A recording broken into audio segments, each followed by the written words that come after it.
आपका अगला जो डाउट का क्वेश्चन है वो है आपका कि दो संपूरक कोणों में बड़ा कोण छोटे कोण से 18 डिग्री अधिक है तो उन्हें ज्ञात करें। ठीक है, तो पहले जान लेते हैं कि संपूरक कोण होता क्या है। तो संपूरक कोण होता है हमेशा क्या होता है, जोड़ा में होता है, कह सकते हैं कि योग में होता है। ठीक है ना। तो संपूरक कोण कहते हैं कि जब दो कोणों का योगफल क्या होता है 180 डिग्री के बराबर होता है तो दोनों कोण जो होता है एक दूसरे का क्या होता है, संपूरक होता है। मतलब कि a प्लस बी बराबर अगर 180 डिग्री हो जाएगा तो यहाँ पर हम बोलेंगे कि a जो है b का संपूरक है, या बोल सकते हैं कि b जो है a का संपूरक होता है। ठीक है, तो यह हमेशा क्या होता है, यह हमेशा जोड़ा में होता है। ठीक है ना। और याद रखिए कि जब दो कोणों का योगफल 180 डिग्री है तो उसको हम क्या कहेंगे, तो उसको हम कहते हैं संपूरक कोण कहते हैं। और वही जब दो कोणों का योगफल 90 डिग्री होता है तो उसको हम कहते हैं पूरक कोण या उसी को कहते हैं अनुपूरक कोण। ठीक है, तो यहाँ पर बात है कि संपूरक कोण। तो सबसे पहले यहाँ पर हम लिख लेते हैं क्या कि दो कोण है, तो मान लेते हैं कि एक कोण बड़ा है तो बड़ा कोण को मान लेते हैं x। तो माना कि बड़ा कोण बराबर x और छोटा कोण बराबर मान लेते हैं y। अब किसी को x और किसी को y मान सकते हैं। ठीक है, इसीलिए प्रश्न से अब दोनों कोण संपूरक है, इसका मतलब है कि दोनों को अगर हम जोड़ेंगे तो कितना के बराबर होगा, तो 180 डिग्री के बराबर होगा। तो ये हो गया आपका समीकरण 1। ठीक है, अब यहाँ पर लिखा हुआ है कि दो संपूरक कोणों में बड़ा कोण, तो बड़ा कोण हम किसको माने हैं, x को माने हैं। ठीक है ना। छोटे कोण से 18 डिग्री अधिक, तो छोटा कोण क्या है y। यहाँ पर हम लिख लेते हैं पुनः प्रश्न से, क्या लिख लेते हैं पुनः प्रश्न से। तो क्वेश्चन है आपको दिया हुआ कि बड़ा कोण जो है छोटे कोण से 18 डिग्री अधिक है। 18 डिग्री अधिक मतलब कि मान लीजिए कि अगर 2 है तो ये कितना है 20 है, ये अगर 20 है तो ये कितना है 38 है। मतलब कि ये जो है 18 क्या है अधिक है, क्या है ये 18 अधिक है। तो 18 अधिक है मतलब कि 18 क्या है कम है, तो इसमें अगर हम 18 जोड़ देंगे तो दोनों क्या हो जाएगा बराबर हो जाएगा। तो इस तरह से आपके पास आ जाएगा x माइनस वाई बराबर हो जाएगा 18। ये आपका हो जाएगा समीकरण 2। ठीक है, और समीकरण दोनों को अगर हम सोल्व करेंगे तो क्या लिखेंगे, समीकरण 1 प्लस 2 से 1 प्लस 2 से तो लिख सकते हैं क्या x प्लस वाई बराबर 180 डिग्री और x माइनस वाई बराबर 18 डिग्री। तो इससे होगा क्या कि y आपका कैंसिल आउट हो जाएगा, तो 2x बराबर क्या हो जाएगा 198 डिग्री। तो इसको अगर आप काटिएगा तो आपके पास आ जाएगा x कितना 99 डिग्री आ जाएगा। ठीक है, x 99 डिग्री आ गया तो क्या लिखिएगा समीकरण 1 या 2 में, तो समीकरण 1 में x का मान रखने पर, तो समीकरण 1 आपका क्या है x प्लस वाई बराबर है 180 डिग्री। तो आप लिख सकते हैं यहाँ पर क्या y बराबर 180 डिग्री माइनस में x, इधर x प्लस में इधर आएगा तो क्या हो जाएगा माइनस में। तो आप लिख सकते हैं y बराबर 180 और माइनस में x कितना है 99 डिग्री है। तो यहाँ पर हो जाएगा आपके पास क्या y बराबर 10 में से 9 कटेगा तो 1 और 17 में से 9 जाएगा तो 8। तो दूसरा कोण कितना आ गया 81 डिग्री आ गया। ठीक है, तो लिखिएगा क्या अतः कोण बराबर एक 99 डिग्री हो जाएगा और एक आपका क्या हो जाएगा 81 डिग्री, और दोनों को अगर आप जोड़िएगा तो 180 डिग्री हो जाएगा। ठीक है ना। और यहाँ पर देख रहे हैं कि बड़ा कोण जो है छोटा कोण से कितना है 18 डिग्री अधिक है। ठीक है, तो इस तरह से हम इस टाइप के क्वेश्चन को सोल्व करते हैं, नोट कर लीजिए इसको आप लोग। अगला क्वेश्चन आपका दिया हुआ है 2r प्लस 3s बराबर 11 एवं 2r माइनस 4s बराबर माइनस 24 को हल करें एवं p का वह मान ज्ञात करें जिसके लिए s बराबर pr प्लस 3 हो। ठीक है, मतलब कि s किसके बराबर हो pr प्लस 3 के। तो यहाँ पर पहले ही क्वेश्चन में लिखा हुआ है कि ये दोनों का आपको पहले क्या करना है हल करना है। हल करेंगे तो यहाँ से हमको क्या प्राप्त होगा, तो r और s का वैल्यू प्राप्त होगा, और r और s का वैल्यू यहाँ पर हम पुट करेंगे तो हमारे पास p का वैल्यू आ जाएगा। ठीक है, तो पहले लिखते हैं 2r प्लस में 3s बराबर 11 हो गया, और यहाँ पर हो जाएगा 2r माइनस 4s बराबर हो गया माइनस 24। ठीक है, यहाँ पर हम देख रहे हैं कि दोनों में आपका r वाला जो टर्म है आपका क्या है बराबर है, तो लिखेंगे क्या समीकरण 1 माइनस 2 से। ठीक है, तो यहाँ पर माइनस हो जाएगा, यहाँ पर प्लस और यहाँ पर हो जाएगा प्लस, ये कैंसिल आउट हो गया। 3s और 4s क्या हो जाएगा 7s और बराबर यहाँ पर क्या हो जाएगा 35। तो s का वैल्यू आपके पास यहाँ पर क्या हो जाएगा, तो 5 आ जाएगा। क्या आ जाएगा 5 आ गया। अब s का वैल्यू जब 5 आ गया तो आप क्या लिखिएगा समीकरण 1 में s का मान रखने पर, तो समीकरण 1 आपका क्या है 2r प्लस 3s बराबर में क्या है 11। तो यहाँ से आप लिख सकते हैं क्या 2r प्लस 3, इसका वैल्यू आपके पास क्या हो गया 5 बराबर हो गया 11। तो यहाँ से आप लिख सकते हैं 2r प्लस 3 पंचे 15 बराबर हो जाएगा 11। तो यहाँ से आप लिख सकते हैं 2r बराबर 11 माइनस में 15, तो 2r बराबर क्या हो जाएगा माइनस 4। तो r का वैल्यू आपके पास क्या आ जाएगा माइनस 2। r का वैल्यू माइनस 2 आ गया। उसके बाद आप क्या कीजिएगा r और s का मान रखिएगा इसमें। तो आपके पास एक रिलेशन दिया हुआ है कि s बराबर है किसके pr प्लस 3 के। तो s का वैल्यू कितना है 5 है, p r का वैल्यू क्या है माइनस 2 प्लस में क्या हो गया 3, तो आप लिख सकते हैं 5। ये 3 इधर प्लस में रहेगा तो क्या हो जाएगा माइनस में, बराबर यहाँ पर क्या हो गया माइनस में 2p। तो यहाँ पर लिख सकते हैं 2 बराबर -2p, 2 से 2 कैंसिल आउट हो जाएगा तो -p बराबर क्या हो जाएगा 1, मतलब कि p बराबर क्या हो जाएगा -1। तो इस तरह से हम क्या करेंगे p का वैल्यू निकाल लेंगे। ठीक है, तो नोट कर लीजिए इसको आप लोग। अगला क्वेश्चन आपके पास दिया हुआ, कोई व्यक्ति किसी मासिक वेतन पर नौकरी पर लग जाता है। कोई व्यक्ति है, मासिक वेतन मतलब होता है कि महीने का उसका जो सैलरी होता है उसी को हम कहते हैं मासिक वेतन। ठीक है, तो लग जाता है, उसे नियत वार्षिक वृद्धि ही मिलती है। नियत वार्षिक वृद्धि मतलब क्या होता है कि वार्षिक मान होता है सालाना, क्या होता है सालाना, मतलब कि साल में उसका कुछ जो होता है उसका क्या होता है वेतन में बढ़ोतरी की जाती है, उसी को हम कहते हैं नियत वार्षिक वृद्धि। है ना, मतलब कि नियत वार्षिक वृद्धि मतलब कि क्या होता है कि हर साल एक समान रूप से, जैसे मान लीजिए कि पहले साल अगर 10 रुपये बढ़ा तो अगले साल भी 10 रुपये बढ़ेगा, अगले साल भी 10 रुपये, इस तरह से क्या होगा बढ़ोतरी उसमें होता है। यदि 3 वर्ष नौकरी करने के बाद उसका मासिक वेतन 1000 रुपया हो गया, मतलब कि पहले तो प्रारंभिक उसका वेतन होगा, ठीक ना, और 3 वर्ष जब नौकरी किया तो उसके बाद उसका जो वेतन हो गया कितना हो गया 1000 रुपया हो गया। और 8 वर्ष अगर नौकरी करता है तो उसका जो वेतन हो गया कितना हो गया 1300 रुपया हो गया। तो आपको बताना है कि प्रारंभिक मासिक वेतन मतलब क्या कि जब वह ज्वाइन किया था जॉब, ठीक है, तो उससे उसका मासिक वेतन क्या था, ठीक है ना, और उसका वार्षिक वृद्धि क्या है ये आपको बताना है। तो सबसे पहले मासिक वेतन को हम मान लेते हैं x और वार्षिक वृद्धि को मान लेते हैं y। ठीक है, तो माना कि प्रारंभिक मासिक वेतन बराबर मान लिए 100 रुपया। ठीक है, और वार्षिक वृद्धि हम मान लिए,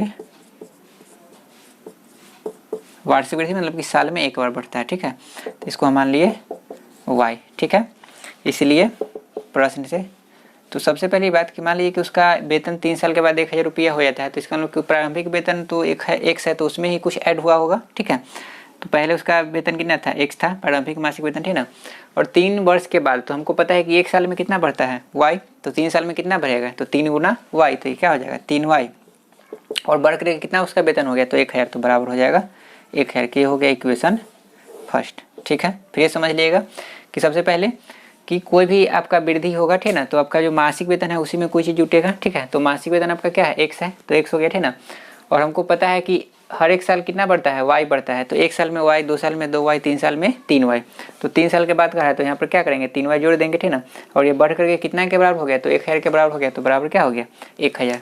तरह से लिखेंगे यहाँ पर क्या पुनः प्रश्न से। फिर कह रहा है कि और 8 वर्ष नौकरी करने पर 1300 रुपया होता है। यदि 8 वर्ष नौकरी कर लेगा तब उसका कितना हो जाएगा 1300, तो एक में ही हम क्या करेंगे 8 वर्ष का जोड़ेंगे, तो 1 वर्ष का y, 2 वर्ष का 2y, 3 वर्ष का 3y, तो इस तरह से 8 वर्ष का क्या हो जाएगा 8y, और बढ़ करके कितना हो जाएगा तो 1300 हो जाएगा, तो यहाँ पर हो गया 1300। ठीक है, ये अब हो गया आपका समीकरण 2। अब दोनों को अगर हम सोल्व करेंगे तो हम देख रहे हैं कि यहाँ पर x क्या है बराबर है, तो लिखेंगे क्या समीकरण 1 - 2 से। ठीक है, तो यहाँ पर आपका हो जाएगा x + 3y बराबर हो जाएगा 1000, और x + 8y बराबर हो जाएगा 1300। तो माइनस माइनस माइनस ये आपका कैंसिल आउट हो गया, ये आपका हो जाएगा -5y, और आपका क्या हो जाएगा -300। तो 5 से 60 बार में तो y का वैल्यू आपके पास क्या आ गया 60 आ गया। क्या आ गया y आपके पास 60 आ गया, तो समीकरण को में मान रख दीजिए। तो समीकरण 1 में y का मान रखने पर तो समीकरण 1 आपका क्या है x + 3y बराबर 1000, तो x + 3 गुना क्या हो जाएगा 60 बराबर हो जाएगा 1000। तो लिख सकते हैं x + 60 दिए 180 हो जाएगा, बराबर में क्या हो जाएगा 1000, तो x बराबर हो जाएगा 1000 माइनस में 180, तो आपके पास x बराबर क्या आएगा 820। इसका मतलब क्या हुआ कि उसका जो मासिक वेतन था, मैंने पहले जो महीने का जो उसका वेतन था कितना था 820 रुपया था, और हर साल उसका कितना बढ़ रहा है तो 60 रुपया हर साल क्या हो रहा है उसका वेतन बढ़ रहा है। ठीक है, तो आप लोग नीचे लिख लीजिएगा लैंग्वेज में क्या था प्रारंभिक मासिक वेतन बराबर 820 रुपया और वार्षिक वृद्धि बराबर 60 रुपया। ठीक है, नोट कर लीजिए।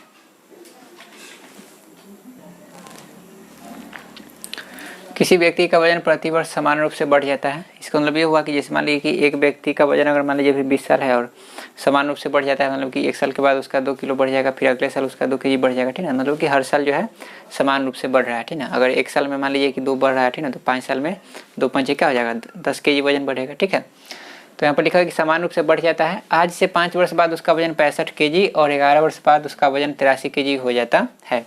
मतलब कि अभी जो उसका वजन है, ठीक ना, अभी जो वजन उसका कुछ होगा, ठीक है। तो अभी से अगर हम 5 वर्ष बाद उसका वजन अगर करेंगे तो उसका वजन कितना हो जाएगा, 65 kg हो जाएगा। और अगर 11 वर्ष बाद करेंगे तो कितना हो जाएगा, 83 kg हो जाएगा। तो आपको बताना है कि उसका वर्तमान वजन क्या होगा, ठीक है। तो हम यहाँ पर क्या कर लेते हैं, तो यहाँ पर हमको 2 चीज़ मानना पड़ेगा, ठीक ना। पहले तो हमको ये पता नहीं कि उसका वजन प्रति वर्ष कितना बढ़ रहा है, ठीक है, तो ये भी पता नहीं, तो उसको हम मान लेते हैं y, और उसका वर्तमान वजन को हम मान लेते हैं x, ठीक है। किसी को आप और किसी को x और किसी को आप y मान सकते हैं, ठीक ना।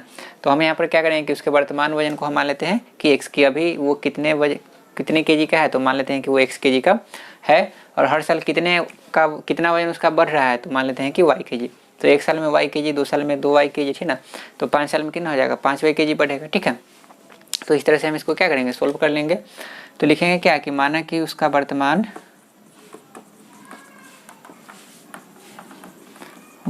वजन बराबर हो जाएगा x kg, ठीक है। वर्तमान वजन x kg मान लिए, प्रति वर्ष वृद्धि मान लेते हैं कि कितना बढ़ता है, तो प्रति वर्ष वृद्धि हम मान लेते हैं y kg। ये जस्ट आपका जो इससे पहले वाला क्वेश्चन करवाए उसी के टाइप का है, ठीक है। तो वर्तमान वजन हम मान लिए x kg और प्रति वर्ष वृद्धि मान लिए y kg, इसलिए क्या हो जाएगा प्रश्न से। तो क्वेश्चन में लिखा हुआ है कि किसी व्यक्ति का वजन प्रति वर्ष समान रूप से बढ़ जाता है आज से 5 वर्ष बाद। तो पहले तो उसका कोई भी आपका वजन बढ़ेगा 5 साल बाद उसका हम देखेंगे, तो जो भी उसका वर्तमान होगा, वर्तमान में ही कुछ ऐड होगा, ठीक है।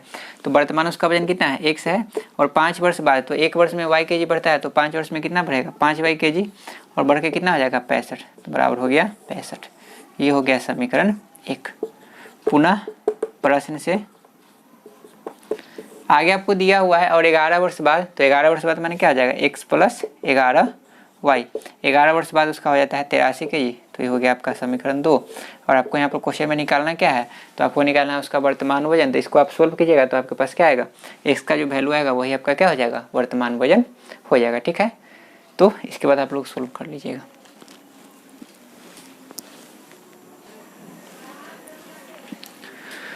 अगला क्वेश्चन आपका दिया हुआ है कि 243 रुपये को 3 ऐसे भागों में बांटे। मतलब ये हुआ कि 243 को 3 भाग में आपको बांटना है। मान लीजिए कि ए, बी और सी है ना, तीनों को बांटना है, ठीक है ना। तो इस प्रकार बांटना है कि पहले का आधा, दूसरे का तिहाई और तीसरे का चौथाई परस्पर बराबर हो, ठीक है। तो 3 हिस्सा में बांटना है। तो हम मान लेते हैं कि पहले को कितना मिला, तो x मिला, दूसरे का हिस्सा हम मान लेते हैं y, और तीसरे का हिस्सा हम मान लेते हैं क्या हो जाएगा आपका 243 - x - y, ठीक है। तो यहाँ पर हम लिखेंगे क्या कि माना कि पहले का हिस्सा बराबर x रुपए, दूसरे का मान लेते हैं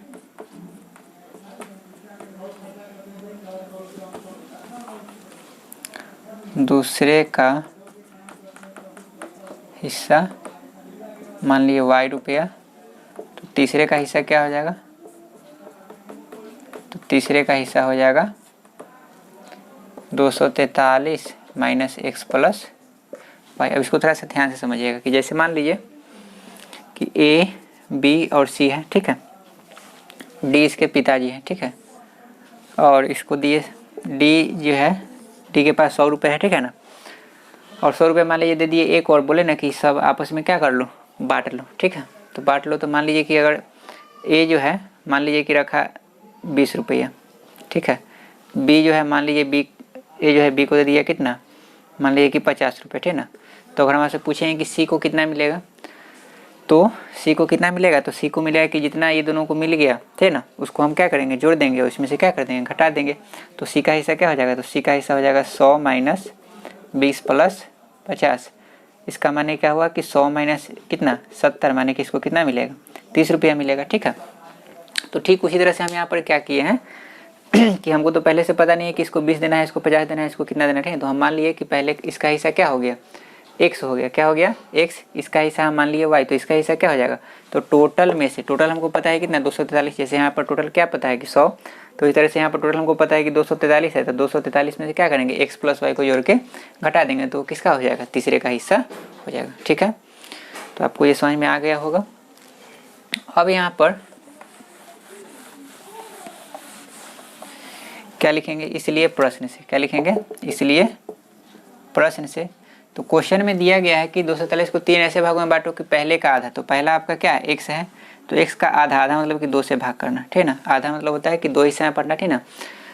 पहले का आधा, दूसरे का तिहाई, तो दूसरे का हिस्सा क्या है y, तो तिहाई मतलब होता है कि 3 भाग में पढ़ना, तो क्या हो जाएगा, नीचे हो जाएगा 3।